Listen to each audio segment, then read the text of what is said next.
Hello everyone, कैसे हैं आप लोग। तो आज हम लोग इंडस्ट्रीज चैप्टर की समरी देखेंगे और इसके साथ मैंने अटैच किए हैं अपने hand written notes and I hope so it will be very much useful for you. So let us start the class now. So industries means your manufacturing process, यानी ऐसी जगह जहाँ पे कि आपके जो रॉ मटेरियल होते हैं, जो कच्चा माल होता है, उसको हम एक प्रोसेस के द्वारा, बहुत सी एक्टिविटीज़ के द्वारा उसको प्रोडक्ट बनाते हैं। ओके यानी वो आपका जब काम का हो जाता है, उसकी वैल्यू बढ़ जाती है, ठीक है, तो उसे हम लोग कहते हैं मैन्युफैक्चरिंग प्रोसेस। सो मैन्युफैक्चरिंग कह लीजिए, तो मैन्युफैक्चरिंग मीन्स ये आपकी एक द्वितीय प्रकार की एक्टिविटी है। Okay, manufacturing is a secondary activity. So in secondary activity what we do in secondary activity, or you can say secondary activity changes raw materials into products of more value to people. ठीक है, यानी secondary activity इस प्रकार की activity है जो कि किसी कच्चे माल को ऐसे प्रोडक्ट में बदलती है जो कि लोगों के लिए फिर ज़्यादा कीमती हो जाता है। ओके, अब इसमें एग्जांपल हमने लिया है मेकिंग ऑफ पेपर। ओके, तो जब हम पेपर बनाते हैं तो पेपर बनाने में आपके मैन्युफैक्चरिंग प्रोसेस में इट इंक्लूड्स 2 स्टेजेस। ठीक है, 2 स्टेज में आपकी पेपर बनाया जाता है, यानी इसमें जो मैन्युफैक्चरिंग होती है वो 2 स्टेजेस पे होती है। So in first stage the pulp was changed into paper, यानी आपने जो पेड़ काटा उसकी लकड़ी की आपने लुगदी बना दी, पल्प। ठीक है, और उस पल्प को जब आपने पेपर में कन्वर्ट किया तो ये आपका पहला स्टेज था। और दूसरे स्टेज में क्या हुआ, जो पेपर था उसको आपने नोटबुक में कन्वर्ट कर दिया। ठीक है, तो इसमें 2 स्टेज होते हैं। Right now the finished product has more value and utility than the raw material that it is formed from, यानी जो आपका प्रोडक्ट बन जाता है, आखिरी में जो हमको उत्पाद प्राप्त होता है, उसकी जो कीमत होती है वो कच्चे माल से ज़्यादा होती है। यानी उसकी जो कीमत है और उसकी जो उपयोगिता है, किसकी, प्रोडक्ट की, फिनिश प्रोडक्ट की जो हमने बनाया है, वो आपकी रॉ मटेरियल से ज़्यादा है। ठीक है, आई होप आपको यहाँ तक समझ में आया होगा। अब हम देखते हैं industry. What do you mean by industry? So industry is an economic activity that is concerned with production of goods, extraction of minerals or the provision of services. ठीक है, इंडस्ट्री एक इस प्रकार की आर्थिक गतिविधि है जिसमें कि चीज़ों को, ठीक है, उसको बनाया जाता है, प्रोडक्शन ऑफ गुड्स। तो इसमें एग्जांपल दिया इन्होंने आयरन एंड स्टील इंडस्ट्री का, फिर एक्सट्रैक्शन ऑफ कोल, जहाँ पे कि हम कोल को एक्सट्रैक्ट करते हैं। ओके, तो ये कहाँ पे होता है, it is done in coal mining industries. Now third is service provider, ठीक है, जहाँ पे कि लोगों को काम मिलता है। तो इसका एग्जाम्पल हमने लिया है टूरिज्म इंडस्ट्री। ठीक है, अब हम क्लासिफिकेशन ऑफ इंडस्ट्रीज़ देखेंगे। अब जब हम इंडस्ट्रीज़ को क्लासीफाई करते हैं, ठीक है, तो इसको हम लोग 3 बेस पे क्लासीफाई करते हैं। So the classification is done on 3 bases. First is your raw material, second is size, third is your ownership. So on the basis of raw materials, the industries may be of following types. ठीक है, तो पहली है इसमें agro based industries. अब हम agro based industries कब कहते हैं, these industries use plant and animal based products as their raw materials. मतलब ऐसी इंडस्ट्रीज जो कि पशुओं के और पेड़ पौधों से प्राप्त पदार्थों को, या उनसे, उनके जरिए से जो भी हमको प्राप्त होता है, ठीक है, उसको कच्चे माल के रूप में इस्तेमाल करती हैं। ठीक है, तो इसका example we have given here as food processing, vegetable oil, cotton textile, dairy products and leather industries. तो ये आपकी एग्रो बेस्ड इंडस्ट्रीज के एग्जाम्पल हैं। Now next is your mineral based industries. So when the industries are known as mineral based, when they use the mineral ores as their raw material. ठीक है, तो mineral based industries को primary industries भी कहा जाता है। ठीक है, जब ये आपकी मिनरल ओर्स को है उसको कच्चे माल की तरह इस्तेमाल करती हैं। And the products of this industries feed other industries, यानी वह प्रोडक्ट जो ये इंडस्ट्रीज़ बनाती हैं वह दूसरे इंडस्ट्रीज़ के द्वारा कच्चे माल के रूप में इस्तेमाल होता है।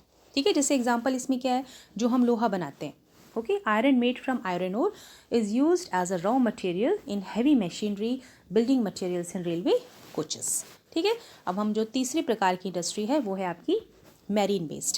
So these industries use products from the seas and oceans as raw material and example is manufacturing seafood और फिश ऑयल। ठीक है, अब इसमें जो आपकी आखिरी प्रकार की इंडस्ट्री है, अभी हम एग्रो बेस्ड इंडस्ट्रीज़ की बात कर रहे हैं। ठीक है, तो एग्रो बेस्ड इंडस्ट्रीज़ को हमने 4 प्रकार से फर्दर डिवाइड किया है। तो 3 प्रकार आपने देख लिए, ठीक है। अब इसमें जो चौथा प्रकार है वो आपका फॉरेस्ट बेस्ड इंडस्ट्रीज़ है। So these industries utilise forest produce as raw materials. Okay, now इसका एग्जांपल हमने क्या दिया है, industries of paper, pharmaceutical, furnitures and buildings. ठीक है, तो ये आपका फर्स्ट बेसिस है। Now on the basis of size, अब जो दूसरा बेसिस है वो है आपका साइज। साइज़ के आधार पे इंडस्ट्रीज़ को हम दो प्रकार से क्लासीफाई करते हैं। First is your small scale industry and next is your large scale industry. तो पहले हम स्मॉल स्केल इंडस्ट्री के फीचर्स देखेंगे। फर्स्ट इज़ योर कॉटेज और हाउस होल्ड इंडस्ट्रीज़। ठीक है, जो कि घर पे छोटे पैमाने पे ये जो उद्योग धंधे स्थापित कर दिए जाते हैं। ओके, अब यहाँ पे जो भी प्रोडक्ट्स बनाए जाते हैं वो हाथों के द्वारा बनाए जाते हैं और जो छोटे मोटे कारीगर होते हैं वो इनको बनाते हैं। और तीसरी फीचर है, इसमें जो पैसा लगता है, जो टेक्नोलॉजी लगती है, ये छोटे तौर पे, मतलब पैसा कम लगता है और टेक्नोलॉजी ज़्यादा एडवांस नहीं होती। ठीक है, अब इसमें जो प्रोडक्ट बनाए जाते हैं वो बहुत बड़े बेस पे नहीं बनाए जाते हैं। ओके, यानी इससे प्रोडक्ट आपके जो मैन्युफैक्चर होते हैं वो कम होते हैं। अब इसके एग्जांपल है आपका basket weaving, pottery and other handicrafts. ठीक है, अब हम लार्ज स्केल इंडस्ट्रीज़ के फीचर्स देखते हैं। तो यहाँ पे जो है आपकी जो प्रोडक्शन होती है ये बड़े बड़े उद्योगों में होती है। ठीक है, जो बड़े बड़े कारखाने होते हैं वहाँ पर। अब यहाँ पे जो प्रोडक्ट्स मैन्युफैक्चर होते हैं ये मशीन्स के द्वारा मैन्युफैक्चर किए जाते हैं और जो लेबर होते हैं वो सेमी स्किल्ड होते हैं। Okay, now they use big amount of capital and advanced technology and they produce large amount of products. An example is automobiles and heavy machineries. ठीक है, अब इसका जो तीसरा प्रकार है वो है आपका on the basis of ownership.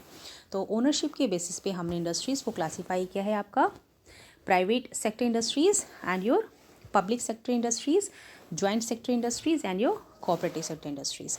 अभी जो प्राइवेट सेक्टर इंडस्ट्रीज़ है, what does this mean? These industries are run by individuals and companies for profit and is not a state control. ठीक है, यानी ये किसी व्यक्ति का निजी होता है। ओके, और इसके ऊपर स्टेट का कोई कंट्रोल नहीं होता है। जैसे इसमें एग्जांपल आप बहुत से दे सकते हैं, लेकिन मैंने आपको एग्जांपल दिया इसमें, जैसे रिलायंस इंडस्ट्रीज़ लिमिटेड है, विप्रो लिमिटेड है। ठीक है, अब जो पब्लिक सेक्टर है, these industries owned and run by the government, जो कि सरकार इसको चलाती है और वही इसको कंट्रोल करती है। एग्जाम्पल है आपका Hindustan aeronautics limited. Okay, next is your joint sector industries. तो these are industries which are owned and run by the state as well as individuals. अब इसमें एग्जाम्पल है Maruti Udyog limited. Next is your cooperative sector industries. These are industries owned and operated by producers और suppliers of raw materials and example is Sudha dairy. ठीक है, आप चाहें तो अपनी तरफ से और भी एग्जाम्पल दे सकते हैं। राइट, इन सब का एक्सप्लेनेशन हम आपको वीडियोस में कर चुके हैं क्लासेस के दौरान। ठीक है, अब देखिए, अब जो फैक्टर्स होते हैं, the factors which affect the location of industries, यानी कहीं भी कारखाने जब बैठाए जाते हैं तो किस तरह की चीज़ें ध्यान में रखी जाती हैं। So the factors affecting location of industry are following. First is your raw material, the land, capital, labour, then it is your see this some kind of printing problem. ये रेड कलर यूज़ करने से थोड़ी सी problem है, इसको हम थोड़ा zoom करके देखते हैं। Okay okay, now see it is power. Right, ठीक है, तो पहला है आपका raw material, the land, capital, labour, power, market and transport. ठीक है, तो ये सारे फैक्टर्स हैं जिनको हम कंसिडर करने के बाद ही किसी एरिया में अपनी इंडस्ट्री को वहाँ पे एस्टेब्लिश करते हैं। ओके, अब इसमें एक ध्यान देने वाली चीज़ ये है कि आपका जो इंडस्ट्रियलाइजेशन है, okay, it leads to growth and development of towns and cities. Okay, hence government provides incentives like subsidised power, your lower transport cost and other facilities to locate the industries in the backward areas. ठीक है, यानी जहाँ भी उद्योग धंधे होते हैं उन शहरों के उन छोटे छोटे एरियाज़ का डेवलपमेंट बहुत तेज़ी से होता है। और चूँकि कोई भी इंडस्ट्रियलिस्ट होता है उसको सारी सुविधाएं चाहिए होती हैं, तो सब लोग मेट्रोपॉलिटन सिटी की तरफ ही भागते हैं, ऐसे साइड पे जहाँ पे उनको सब कुछ मिल जाए। ठीक है, तो ऐसा अगर सब लोग वहीं जाके एस्टेब्लिश हो जाएंगे तो फिर भाई उन लोगों का क्या होगा जो कि बहुत ज़्यादा पिछड़े हैं। तो यहाँ पे सरकार का रोल आता है, वहाँ पे सरकार जो है उनको सब्सिडीज़ देती है, इंसेंटिव्स देती है, ताकि उनको ऐसे फैसिलिटी मिले ताकि उनको इतना महंगा ना पड़े। ठीक है, तो गवर्नमेंट के सपोर्ट देने पर ये लोग फिर बैकवर्ड एरियाज़ में भी अपनी इंडस्ट्री जो है वो लोकेट करते हैं ताकि वो लोग भी ग्रोथ का हिस्सा बन सकें। ठीक है, अब देखिए इंडस्ट्रियल सिस्टम क्या है। तो अब इंडस्ट्रियल सिस्टम में हमने देखा था 3 तरह की चीज़ें होती हैं। It consist of your inputs, process and outputs. So inputs include your raw materials, labor and cost of land, transport, power and other infrastructure, and the process are the wide range of activities that convert raw material into finished goods, and the outputs are the end product and the income that is earned from it. अब example हमने इसमें दिया है in textile industry. तो textile industry में किस प्रकार के सिस्टम होते हैं, ठीक है। So it consist of inputs, यानी टेक्सटाइल इंडस्ट्री में जो इनपुट लगते हैं वे हैं आपके cotton, human labor, factory and transport cost, and the process are ginning, spinning, weaving, dyeing and painting, and the output is the shirt. Okay, अब हम industrial regions discuss करेंगे, यानी ऐसी जगह जहाँ पे इंडस्ट्रीज़ आपकी बैठती हैं बहुत ज़्यादा, ठीक है। तो उस रीजन को हम लोग किस प्रकार से डिफाइन करते हैं। These regions emerge when a number of industries locate close to each other and share benefits of their closeness, ठीक है। तो इसको हम लोग फिर इंडस्ट्रियल रीजन की तरह डिफाइन करते हैं। अब जो आपकी वर्ल्ड में मेजर इंडस्ट्रियल रीजन्स हैं वो कौन सी हैं? They are eastern North America, western and central Europe, eastern Europe and eastern Asia. इसमें कौन कौन से देश आते हैं ये हमने आपको पिछले क्लासेस में एक्सप्लेन किया है, ठीक है। अब हम इंडिया की बात करते हैं, तो इंडिया में मेजर इंडस्ट्रियल रीजन्स कौन कौन से हैं? First is your Mumbai Pune cluster, Bangalore Tamil Nadu region, Hugli region, Ahmedabad Baroda region, Chota Nagpur industrial belt, Visakhapatnam Guntur belt, Gurgaon Delhi Meerut region and Kollam Thiruvananthapuram cluster region. Okay, अब हम देखते हैं what are the ideal location for industrial region, यानी कोई भी इंडस्ट्रियल रीजन जो होती है वो कैसे एरिया में एस्टेब्लिश होती हैं, ठीक है। तो ऐसी जगह जहाँ पे कि आपका टेम्परेट रीजन है, ओके, जहाँ आपका जो तापमान ना ज़्यादा है और ना कम है, okay. The near sea ports, जहाँ पे कि आराम से शिप के ज़रिए वो इंपोर्ट एक्सपोर्ट का काम कर सकें। और तीसरा जो है वो आपका नियर कोल फील्ड्स, जहाँ से उनको आराम से एनर्जी मिल सके, राइट। नाउ अब जो आपका एक इसमें इंडस्ट्रियल डिसास्टर दे रखा है आपके बुक में, ठीक है, उसको हम लोग देख लेते हैं। In industries accident disasters occur due to technical failure और irresponsible handling of hazardous materials, that is known as your industrial disaster. Okay, इसमें एग्जाम्पल हमने लिया है भोपाल गैस ट्रेजेडी का। So it occurred in Bhopal on 3rd December 1984. Highly poisonous methyl isocyanide, that is MIC, gas was leaked out from pesticide factory of Union Carbide. 3,598 people died. Thousands who survived still suffer from many diseases like blindness, impaired immune system, gastrointestinal disorders. और दूसरा example है आपका China का, where gas well blew out or exploded. So it occurred in Gaokyo, Chongqing, China on 23rd December 2005. Gas well blew out. After explosion, 243 people died, 9,000 were injured, and 64,000 were evacuated. People suffered from burns in eyes, skin, and lungs from gas. ठीक है, तो ये है आपका industrial disaster, जिसमें हमने 2 countries के example देखे। अब इसमें किस प्रकार के रिस्क रिडक्शन मेजर्स हम लोग अडॉप्ट कर सकते हैं, मतलब किस प्रकार से हम ऐसे स्टेप उठाएं जिससे कि आपका ख़तरा कम से कम हो सके। So first is your densely populated residential areas should be far away from the industrial areas, ठीक है, यानी रिहायशी इलाके और उद्योग धंधे वाले इलाके उनको जो है अलग अलग होना चाहिए, पास में नहीं होना चाहिए। और दूसरा, जो भी इंडस्ट्रीज़ के पास में रह रहे हैं उनको टॉक्सिन्स के स्टोरेज के बारे में पता होना चाहिए, उनके इफेक्ट्स के बारे में पता होना चाहिए कि अगर इन केस एक्सीडेंट हो जाए तो उससे डील कर सकें। Your fire warning and fighting system should be improved. The storage capacity of toxic substances should be limited. Pollution dispersion quality should be improved. Okay, अब देखिए डिस्ट्रीब्यूशन ऑफ मेजर इंडस्ट्रीज़, यानी आपकी मेजर इंडस्ट्रीज़ कहाँ कहाँ किस प्रकार से फैली हुई हैं। अब हम वर्ल्ड बेस पे देखें, so the world's major industries, मतलब पूरे संसार में जो सबसे बड़े तौर पे जो इंडस्ट्रीज़ मानी जाती हैं, तो पहली जो है आपकी the iron and steel industry, next is your textile industry and the last one is your information technology industry.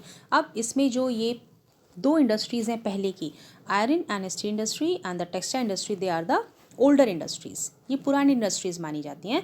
And the information technology industry, it is counted in the emerging industry. Emerging industry से आप क्या समझते हैं ये हमने आपको explain किया हुआ है, और एमर्जिंग इंडस्ट्रीज़ में और कौन कौन सी इंडस्ट्रीज़ आती हैं ये भी आप लोग अच्छे से जानते हैं, we have explained you. Okay, now next is your, अब ऐसी कौन सी कंट्रीज़ हैं, ठीक है, जहाँ पे कि आपके किस प्रकार की इंडस्ट्रीज़ हमको मिलती हैं। जैसे अगर हम आयरन एंड स्टील इंडस्ट्री की बात करें तो कौन कौन से देशों में वो मुख्यतः पाई जाती हैं। इसमें आपका Germany, USA, China, Japan and Russia. And when we talk about textile industry then it is established mainly in India, Hong Kong, South Korea, Japan, Taiwan, and IT industry in Silicon Valley of California and Bangalore। ठीक है, अब हम बात करते हैं iron and steel industry की। अब ये जो आयरन एंड स्टील इंडस्ट्री है ये बेसिक इंडस्ट्री होती है, ठीक है, ये आधार है सारी इंडस्ट्रीज़ का। So it is also known as your feeder industry whose products are used as raw material for other industries, and the inputs are raw materials such as iron ore, coal and limestone, labor, capital, site and other infrastructure. The processing includes conversion of iron ore into steel involving many stages। ठीक है, तो इसकी जो processing होती है उसमें जब iron ore को स्टील में कन्वर्ट किया जाता है तो इसमें बहुत से स्टेजेस हैं। तो पहला स्टेज आपका है जहाँ पे कि आपके जो कच्चे माल हैं, ठीक है, इसमें कच्चा माल क्या इस्तेमाल होता है, इसमें लिखा है कि इसमें जो आपका कोल है, अब कोल की जगह यहाँ पे कोक यूज़ होता है। ओके, क्यों, ये हम आपको आगे बताएंगे। तो जो रॉ मटेरियल है वो है आपका कोक, आयरन और limestone. Okay, so these raw materials are put into the blast furnace. Then in the blast furnace this undergoes the process of smelting. What is smelting? You know very well. Okay, it is also kind of metallurgic process. Now after smelting it is refined, right, and after refining we get the final product as steel, right। अब यहाँ पे मैंने आपको explain किया है coke is use in place of coal because it produces less smoke, क्योंकि coke की quantity coal से ज़्यादा अच्छी होती है। इनफैक्ट कोक आपका कोल से ही प्राप्त होता है, ठीक है। Coke is obtained by heating coal at higher temperature for longer time. अब देखिए स्मेल्टिंग क्या होता है। Smelting is the process by which metal is obtained from its ore by heating beyond the melting point. Okay, now let us come to the benefits of steel. Steel की क्या क्या उपयोगिता है ये हम लोग अब डिस्कस करते हैं। Now see, steel is tough, can be easily shaped, cut और made into wire. Alloys of steel, ठीक है, जब स्टील का एलॉय बनाते हैं उसमें बाकी दूसरे मेटल भी हम इसमें ऐड करते हैं, तो उसको बनाने के बाद जो स्टील होता है it becomes more hard, more tough and it becomes more resistive towards rusting.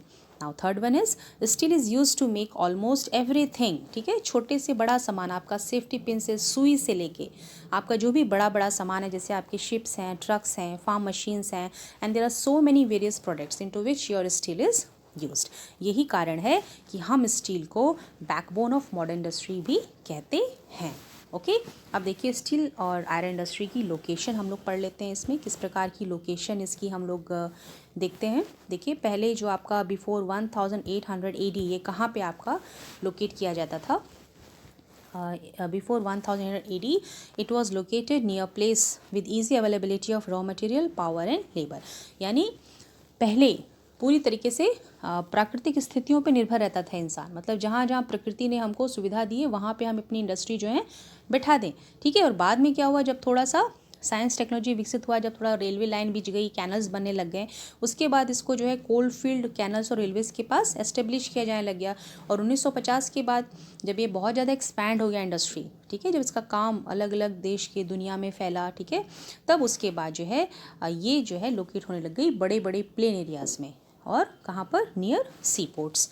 Okay, अब इंडिया में जब ये एस्टेब्लिश की जाती है आपकी आयरन स्टील इंडस्ट्री, तो किन चीज़ों का ध्यान रखा जाता है कि भाई हमारी जो अवेलेबिलिटी है वो आपकी अच्छी हो, प्रॉपर। किस चीज़ की अवेलेबिलिटी, रॉ मटेरियल, ओके, हमको आसानी से उपलब्ध हो जाए, बहुत दूर से ना आए, सस्ते में मतलब हमको पड़े, ओके, ईजिली अवेलेबल हो, जो मजदूर मिले हमको चीप मिले, ओके, फिर हमारा ट्रांसपोर्ट सिस्टम अच्छा होना चाहिए, रोड वगैरह बढ़िया हो, ठीक है, और आपकी जो मार्केट अवेलेबिलिटी है वो प्रॉपर हो। ओके, अब देखिए हम अब डिस्कस करेंगे important steel producing centres. So you will see here we are talking about India. So अब हमारे इंडिया में जहाँ जहाँ पे स्टील मुख्यतः प्रोड्यूस किया जाता है वो है आपका Bhilai, Durgapur, Burnpur, Jamshedpur, Rourkela, Bokaro, that spread over 4 states, ठीक है। तो ये 4 स्टेट्स में जो है ये जगह आपकी फैली हुई हैं। ये स्टेट्स कौन से हैं, west Bengal, Jharkhand, Odisha and your Chhattisgarh, ठीक है। Bhadravati and Vijayanagar in Karnataka, Visakhapatnam in Andhra Pradesh and Salem in Tamil Nadu, ठीक है। अब हम जमशेदपुर की बात करते हैं। So before 1947, TISCO, that is Tata Iron Steel Company Limited, was the only one that is the first iron steel plant in the country. और लेटर फिर बाद में गवर्नमेंट ने बहुत से इनिशिएटिव से और भी दूसरे आयरन स्टील प्लांट को पूरे देश में लगाया, ठीक है। और टिस्को जो स्टार्ट की गई थी 1907 में एट साक्षी, ठीक है, near the merge of two rivers Subarnarekha and Kharkai in Jharkhand, ठीक है, जहाँ पे कि आपकी दो नदियाँ मिलती थी, वहाँ पे जो है टिस्को स्टार्ट किया गया साक्षी में, और बाद में इसी साक्षी का नाम बदल के जमशेदपुर कर दिया गया। और साक्षी क्यों चूज़ किया गया स्टील प्लांट को एस्टेब्लिश करने के लिए, इसके बहुत से रीजंस हैं, ठीक है। तो पहला कारण क्या है, it was only 32 kilometres away from Kalimati station on the Bengal Nagpur railway line, ठीक है। Next, close to the iron ore, coal and manganese deposits. Third is near to Kolkata, providing a large market. Next, TISCO का जो कोल आता था it was coming from Jharia coal fields, iron ore, limestone, dolomite, manganese from Odisha and Chhattisgarh, ठीक है। Now the Kharkai and Subarnarekha reverse provided sufficient water, and government ने जो incentives दिया इन लोगों को, जो सब्सिडीज़ दी, उससे जो इनको अच्छा कैपिटल मिला इनके डेवलपमेंट के लिए, इसलिए इनकी और भी ज़्यादा ग्रोथ हुई, ठीक है। अभी ये जो इंडियन आयरन और स्टील इंडस्ट्री है, okay, it consist of large integrated steel plants and mini steel plants, we have discussed it, and it also includes your secondary products, rolling mills and your ancillary mills, that too also we have explained, okay. Now next we will see your Pittsburgh. अब Pittsburgh में देखिए, it is an important steel city of USA, ठीक है। अब ये USA का एक बहुत ही मुख्य स्टील का शहर है, स्टील सिटी कहा जाता है, और इसके लोकेशनल एडवांटेजेस क्या हैं जिसकी वजह से इतना ज़्यादा विकसित हो गया स्टील प्लांट के लिए, ठीक है। तो यहाँ देखते हैं सबसे ज़्यादा इसकी जो लोकेशन एडवांटेज, उसमें पहली चीज़ है कि जो आपका कच्चा माल है कोल, ये इन लोगों को लोकली अवेलेबल है, ठीक है, वहीं पे मिल जाता है, इनको कहीं से मंगाना नहीं पड़ता। Next, iron ore comes from iron mines at Minnesota at a distance of 1500 kilometre from Pittsburgh. Next is your great lake provides best waterway route for shipping और cheaply. Trains carry ore from Great Lake to Pittsburgh area. The Ohio, the Mongolia and the Allegheny rivers provide sufficient water. ठीक है, तो ये सब कारण है जिसकी वजह से पिट्सबर्ग आपका एक इम्पॉर्टेंट स्टील सिटी आपका USA में कहलाता है, ठीक है। अब हम देखते हैं इंडिया की बात करते हैं, तो जो आपकी कॉटन टेक्सटाइल इंडस्ट्री है, okay, so it is also known as your oldest industry. So now इसमें रॉ मटेरियल्स कौन कौन से यूज़ होते हैं, they use cotton, wool, silk, jute, flax. The textile industry can be divided on the basis of raw materials used, ठीक है। जिस प्रकार के इसमें रॉ मटेरियल यूज़ होते हैं उसके बेसिस पे कॉटन टेक्सटाइल इंडस्ट्रीज़ को हम दो तरीके से डिवाइड करते हैं, ओके। तो इसमें अब जो फाइबर हैं ये आपके रॉ मटेरियल हैं, तो इसके बेस पे हमने डिवाइड किया है। तो आपके जो फाइबर हैं ये दो प्रकार के होते हैं, एक natural fibre, next is your man made fibre. So natural fibres are obtained from wool, silk, cotton, linen and jute, and the man-made fibers are nylon, polyester, acrylic and rayon, ठीक है। अब नेक्स्ट हम लोग देखते हैं 18th century में, ठीक है, जब आपका इंडस्ट्रियल रेवोल्यूशन चरम पर था उस दौरान। So in 18th century power looms led to development of cotton textile industry in Britain, ठीक है। एंड टुडे मतलब यानी सबसे पहले आपका 18वीं शताब्दी में जब पावर लूम का विकास हुआ ब्रिटेन में, उस वक्त कॉटन टेक्सटाइल का डेवलपमेंट सबसे पहले ब्रिटेन में हुआ, okay. It leads to development सबसे पहले कहाँ, ब्रिटेन में, और बाद में दूसरे देशों में इसकी डेवलपमेंट फैली। और आज के टाइम की बात करें तो जो इसके लीडिंग प्रोड्यूसर्स हैं वो है आपके इंडिया, चाइना, जापान और USA, ठीक है। अब हम कॉटन टेक्सटाइल इंडस्ट्री की बात करते हैं इंडिया में। See, before British rule Indian handspun and woven cloth had a wide market, यानी अंग्रेज़ों के आने से पहले ही इंडिया के जो हाथ के बुने हुए कपड़े थे उनकी बहुत बड़ी मार्केट थी, उसकी बहुत मांग थी, ठीक है। अब इसमें जैसे आपके the muslins of Dhaka, chintz of Masulipatnam, calicoes of Calicut, gold wrought cotton of Burhanpur, Surat and Vadodara cotton cloth, ठीक है। So these are known worldwide for their quality and design, okay. अब नेक्स्ट देखिए, अब ये जो आपकी कॉटन टेक्सटाइल इंडस्ट्री इंडिया में जो है, ठीक, उसको हमने किससे कंपेयर किया है, वेस्ट की टेक्सटाइल इंडस्ट्री से। यानी आपकी इंडिया में जो कॉटन टेक्सटाइल इंडस्ट्री है वो आपकी वेस्ट की टेक्सटाइल इंडस्ट्री से किस प्रकार से अलग है। तो इंडिया में जो कॉटन टेक्सटाइल इंडस्ट्री है it is traditional, expensive, time consuming and quality was not so good as compared to the west, and in west it was mechanized, cheap, taking less time and it was of very good quality. ठीक है, तो इस प्रकार से वहाँ पे comparison हो गई जब आपकी मशीनें आ गई वेस्ट में। यानी हमारे देश में तो पहले से बनते थे और उस वक्त वर्ल्ड वाइड मांग थी इनकी, लेकिन जब मशीनें आ गई वेस्ट में, जब वहाँ से कपड़े बन के आने लग गए, तब ये कंपैरिजन स्टार्ट हो गई कि भाई इंडिया में तो पारंपरिक तरीके से बनाया जा रहा है हाथ से, लेकिन यहाँ तो मशीनें बीन रही हैं। भाई मशीनों की बुनाई तो बहुत ही खूबसूरत होती है, बहुत ही महीन होती है। ठीक है, अब यहाँ पे महंगा पड़ता है और यहाँ पे ये सस्ता पड़ता है। सही बात है, यहाँ पे इंसान काम कर रहे हैं, वहाँ पे मशीनें काम कर रही हैं। अब इसमें बहुत लंबा समय लगेगा, ओके, और यहाँ पे मशीनें हैं तो भाई टाइम कम लगना ही है। अब यहाँ पे जो क्वालिटी इतनी अच्छी नहीं थी जितनी कि मशीन की, क्योंकि मशीन की बुने कपड़े और हाथ के बुने कपड़ों की बुनाई में अंतर होता है। ओके, तो इसकी वजह से क्या हो गया था, आपका जो टेक्सटाइल हमारे इंडिया की थी वो जो है वेस्ट के टेक्सटाइल के साथ कॉम्पिटिट नहीं कर पाई थी। ओके, नाउ अब देखते हैं हम लोग, the first mechanised textile mill was established in Mumbai. यानी सबसे पहली मैकेनिकल मशीन के द्वारा चलने वाली टेक्सटाइल मिल वो एस्टेब्लिश हुई थी इंडिया में, मुंबई में 1854 में। ओके, अब इसकी लोकेशन एडवांटेजेस किस प्रकार के थे? So we'll see warm and moist climate, port for importing machinery, availability of raw material and your skilled labor। तो इतनी चीज़ों की होने से, इस प्रकार की लोकेशन एडवांटेजेस से आपकी क्या हुआ, it led to rapid expansion of industry specially in Maharashtra and Gujarat. ठीक है, now due to advancement in science and technology. ठीक है, अब साइंस और टेक्नोलॉजी के एडवांसमेंट से क्या हुआ भाई, आपकी ह्यूमिडिटी थी जो आर्टिफिशियली क्रिएट की जाने लग गई। ओके, तो अब तो भाई ज़रूरी नहीं है कि आप उसी स्टेट में रहें जहाँ पे कि आपको ऐसा मौसम मिले, तो ऐसा मौसम तो आप कहीं भी क्रिएट कर पा रहे हैं। तो इसलिए इंडस्ट्री जो है आपकी दूसरे जगह में भी आराम से एस्टेब्लिश हो गई, जैसे आपका कोयम्बतूर है, कानपुर है, चेन्नई है और बाकी बहुत सी जगह हैं। ठीक है, अब हम बात करते हैं अहमदाबाद की। Ahmedabad is also known as your Manchester of India.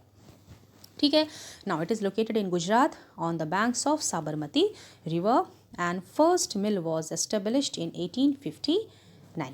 यानी आपकी जो पहली मिल एस्टेब्लिश की गई थी वो अहमदाबाद में एस्टेब्लिश की गई थी 1859 में, and it is known as the second largest textile city of India. ठीक है, यानी मुंबई के बाद जो है इसका नंबर आता है किसका, अहमदाबाद का। नाउ लोकेशन एडवांटेज किस प्रकार के हैं इसके, it is close to the cotton growing area. Cotton को वहीं गुजरात में से मिल जाता है, काली मिट्टी है वहाँ पे। ठीक है, now next is climate is ideal for spinning weaving. ठीक, यहाँ आपका जो मौसम है मॉइस्ट है, ह्यूमिड है। नेक्स्ट आपका फ्लैट टेरेन है। ठीक है, फ्लैट टेरेन होने की वजह से आपका आराम से फसलें भी उगती हैं, मिल भी आराम से लग जाती है वहाँ पे। Then densely populated region provides both skilled and semi skilled labour. मजदूरी की कोई समस्या नहीं है, इतनी घनी आबादी है, हर प्रकार के लोग आपको मिलेंगे। Then well developed road and railway networks. And next is your Mumbai port facilitates import of machinery and export of cotton textile। ठीक है, तो इन सब चीज़ों की वजह से जो है अहमदाबाद में आपका जो टेक्सटाइल मिल था उसका बहुत ज़्यादा ग्रोथ हुई। लेकिन रिसेंट ईयर में क्या हुआ, in the recent years several textile mills have closed down due to emergence of new cotton mill in the country and the non upgradation of machinery and the technology. ठीक है, लेकिन नए आने वाले समय में क्या हुआ कि अब ये टेक्सटाइल मिल्स, इसमें से बहुत से मिल्स बंद हो गई, क्योंकि ऐसी न जाने कितनी मिल्स देश के बाकी हिस्सों में भी खुल गई थी। ठीक है, और ये जो मिल्स थी जो बंद हुई थी, इसमें जो मशीनरीज थी, जो टेक्नोलॉजी थी, वो उसी पुराने बेस पे चल रही थी, इसको नया नहीं किया गया था, इसको अपग्रेड नहीं किया गया था। ओके, अब हम बात करते हैं ओसाका की। Osaka is also known as your Manchester of Japan. So it is a important textile centre of Japan. अब कौन से ज्योग्राफिकल फैक्टर्स हैं जो कि यहाँ पे आपके इंडस्ट्रीज़ के ग्रोथ के लिए रिस्पॉन्सिबल माने जाते हैं?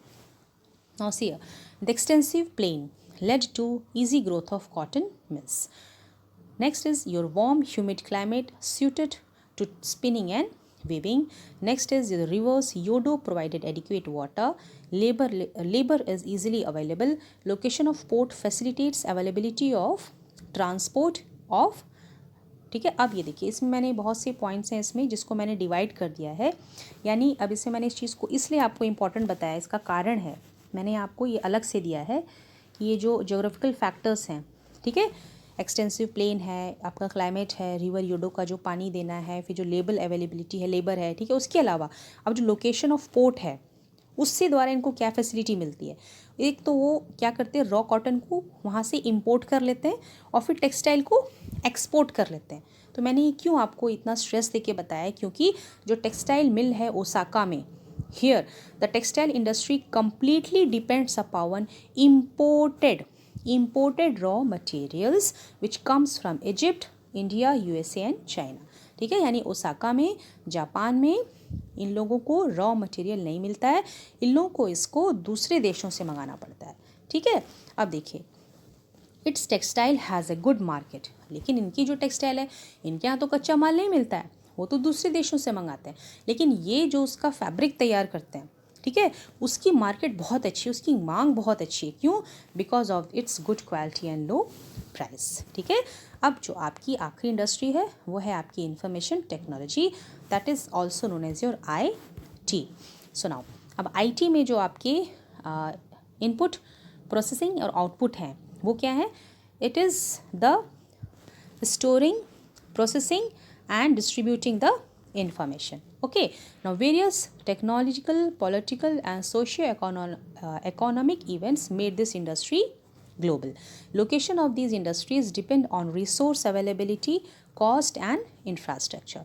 ठीक है, अब इसके बाद जो मेजर हब्स हैं आपके IT इंडस्ट्री के, तो आपके मेजर हब्स में हमने इसमें पहला आपको एग्जांपल दिया है सिलिकॉन वैली कैलिफोर्निया का।